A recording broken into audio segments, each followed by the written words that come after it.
सुरुवातीलाच बातमी आहे कॅश बॉम्ब संदर्भात।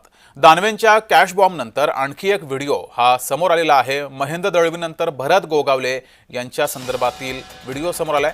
चित्रलेखा पाटील यांनी आरोप केलेला आहे।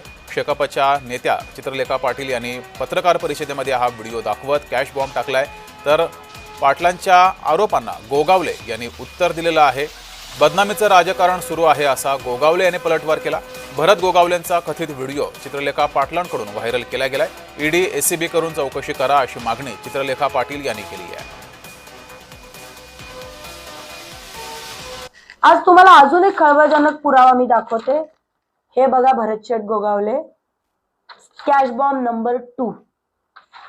हे चीटर आमदार आहेत। हे जनतेची कशी फसवणूक करतात हे टोटल कंटिन्यू सुनील तटकरे साहेब, अनिकेत तटकरे साहेब आपल्याला सांगतातच आहेत। काहीतरी बघतं दिसतं म्हणूनच तर ते आपल्याला सांगतात ना।